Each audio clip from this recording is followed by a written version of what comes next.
Way back in the dark ages, in the 1950s, a woman's place was in the home. Like it or lump it, housework was the ultimate satisfying career. Well, if you think those days are long gone, I've got some news for you. Some women who have it all have had enough. More and more want to go back to the 50s to live the way Mum and Granny did.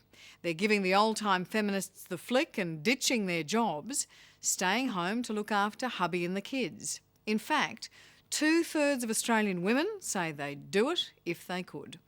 Cooking and cleaning are fashionable again. The housewife superstar is back. This is your typical apron from the 60s, which went out of fashion around the 80s, but is lately coming back into fashion with lots of women back in the kitchen. Welcome to the backlash. 20-something Aussie mums who want to go back to the 50s and 60s. And another thing that's very popular is the punch bowl. It's really, really good for parties. And they don't just want the aprons, but what went with them, the cooking and the cleaning. Their mothers might have thought this domestic drudgery, but these gals think it's divine. I think it's comforting as children, I know, to come home and you have that warm, freshly baked smell to come home to. It's just more the romantic notion, I think, as well, of that happy family that you used to see in the 50s and 60s, and it sort of reminds you of that, I think. Could I have an apron, please? For some, that might be a myopic view, but it's catching. I love these aprons, they're fantastic. I can see myself in one of those. I can. Come home, Frankie comes through the door and I'll be there. Sophie Barchich is 27 and married to Frankie.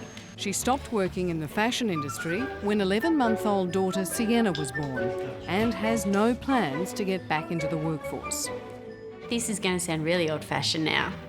I believe that financially, if you can afford it, the woman stays at home, cooks, cleans, looks after the child, the husband works, he comes home, you look after him when he comes home because he's been out working all day and he's the one who's paying all the bills. I believe that's the role of the women and the husband. Sophie's one of a new wave of women who don't want it all. Sick of struggling to achieve the seemingly impossible balance of work, home and family. So despite greater career opportunities, better pay, even sexual liberation, last month a landmark US survey found women are less and less happy. Many want to live more like grandma, spend less time at work and more time at home with the kids. Happy birthday to you. These are young women who don't want to turn into their own frazzled working mothers or don't want their kids to be juggled in the way they were. Happy birthday to you. I think when you see your mum, working, stressed all the time, trying to run a house, feed and cook and clean, I think you sit back and you think, I don't want to be like that. Not surprisingly, Frankie, a Sydney plumber, has no complaints. His own mum stayed at home and that's what he expects of his wife. That looks nice, babe. Do you ever worry that she's going to get sick of this, get sick of all the domestic duties and put the dinner in your lap and the wine over your head and say, that's it, I'm done, you do it? No. I guess there's always takeaway. He expects his dinner to be on the table for him when he gets home. There you go. Help yourself to some salad. And you're cool with that? I'm cool with that because I'm not out working all day. I get my housekeeping every week. So when you say Frankie gives you the housekeeping money every week, how does that work? Oh, Frankie just gives me a certain amount of money. So does he decide how much you get or do you decide together? No, I didn't have a choice in that. If you make somebody else responsible for you, then you've given up your life. You're not having a life. But try telling that to these stay-at-home mums who are more than content with their domestic lot. Do you see yourselves as domestic goddesses? Oh, when you've got everything going, like if you're doing work and like the house is clean, meals are cooked, the washing's done, right. you feel great. Yeah. Absolutely. And what do you give up to stay at home? Well, I was a receptionist and, it was that long ago, I don't even remember. Isn't that terrible? So what's wrong with the juggle, the career and the kids? Well, personally, for me, I just think, I have friends that do juggle a career and do juggle the home life and I see them struggle. What do What do you think of that? That women are coming to the conclusion, even some of the ones who are doing it, this is just too bloody hard, this juggling. I agree. When people say to me, nowadays young women have it all, what have you got to say to them? And I say, what I've got to say to them is they've got all the work. That's the only thing they've got all of. Well, some of these women say that's your fault. No, they don't. They've tried it and they can't have it all, and they're cranky with you for saying they could. But I never did. I never argued for a career. Never. What I wanted for women was a different thing, a life. And there are lots of different ways of having a life. Where does this sort of misty-eyed nostalgia for the 50s come from, do you think? I don't know. Well, for me, it's incomprehensible for me. Look, I don't know. But I do think, I look back when I was 25 and 26 and 27, you're a different person at 26 than you are at 36, we are at 46. I think maybe you think you're invincible and you have this sort of ideal of a fairy tale life at that age, maybe. I don't know. Janine Alice is the very antithesis of the domestic goddess. Hey, Robert. Hey, Jay. She's living a life made possible by Germaine Greer's feminist revolution. In the last 8 years, this 43-year-old mother of 4 has built her Boost Juice business into a corporate empire worth $100 million in 16 countries around the world. I need everything. I need the corporate life, I need the family, I want it all. It's funny like that, I just want everything. So basketball training tonight, Oliver, can you check? Before Janine started the business, it was her husband Jeff who had the big career. But she wasn't content being a handbag at his work functions. I'll pick you guys up at 6:20. As Boost took off, she was soon working longer hours than him. Jeff used to complain that, at 2 o'clock in the morning I'm tapping on a computer. I learned to tap quietly so he can sleep. Yeah, that's right. Yeah, the frenetic typing. Quite often till 1 o'clock in the morning every night would be there. So it was just drove us all mad. But So there was a point at which you thought, stop. yeah, I mean, there's always that thing called sex that wouldn't be bad to have from time to time. So I think it's like you're going into a theme park, you either choose the roller coaster or the merry-go-round. I think it's as simple as that. So my life is more of a roller coaster.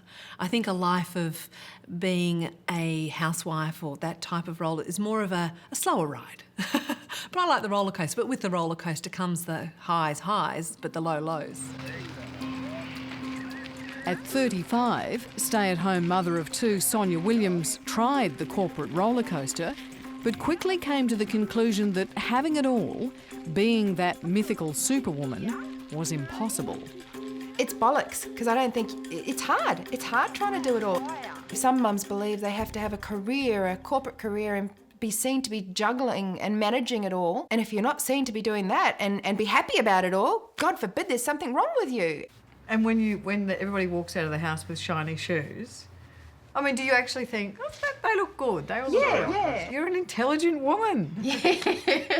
And it's resulted down to this.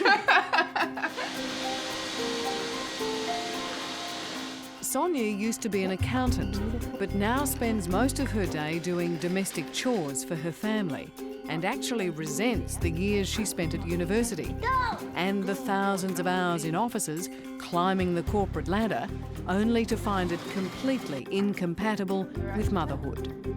What about a young woman saying, well, I don't want to give up my career. He doesn't have to give up his career. Why should I give up mine? And that's where the crossroads is, isn't it? Is that like what happens to the children? And you've got 2 partners there who are competing with careers, but what about the children? Like, who's going to raise them? And that's the conundrum that the feminists haven't really covered, is that ultimately, whilst the woman can have their career, someone has got to take care of the children. Or where women are good at guilt. We're capable of feeling guilty no matter what. We weren't juggling, we'd be guilty that we weren't juggling. We are juggling, we're guilty that we are juggling. Everything that goes wrong is our fault. And we've got a whole nation of psychotherapists who will tell people that everything that goes wrong with our children is our fault. So you can't win? No, you're a woman. Take it as read.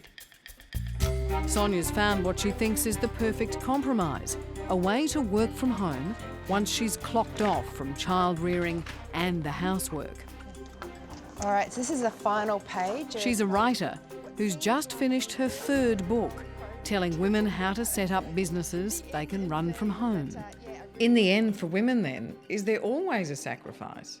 We bear the children. So I think that we do make the sacrifice eventually, because whilst there might be some stay-at-home dads out there putting their hands up and saying, yeah, well, I've given it up, a majority of men don't give up their careers so that their wife can go out and flourish with their career. But older feminists are going to be tearing their hair out listening to you. If I could get a hold of the older feminists, let me tell you, Helen, what a crock. They set us up for a fall. How were we to know that we were going to have these careers and then have to sacrifice? Until you actually decide to become a mother, you don't realise that huge sacrifice that you do make. And that's where the dilemma comes in. And that's what the feminists never told us. She'll soon find out that housework's a crock, I'm telling you. You get to 50, what then? You're going to live another 40 years, lady. What are you going to do with that? So it seems we've come full circle. Young women proud to be housewives, forsaking the corporate catfight in favour of this. Use egg yolk or something. Oh, not on this. No? Reviving the lost secrets of the domestic arts. Oh, this is a terrible thing to do. Sophie's ambition extends only to baking the perfect designer handbag. It just tastes like cake. It's a nice cake. It is old-fashioned. It is. But I'm not ashamed of it. I'm not ashamed of it. Well, I'm a housewife. That's what I am. Domestic goddess? Well, we'll let my husband answer that, yeah? Hello, I'm Nick McKenzie. Thanks for watching 60 Minutes Australia. Subscribe to our channel now for brand new stories and exclusive clips every week. Don't miss out on our extra minute segments and full episodes of 60 Minutes on 9now.com.au and the 9Now app.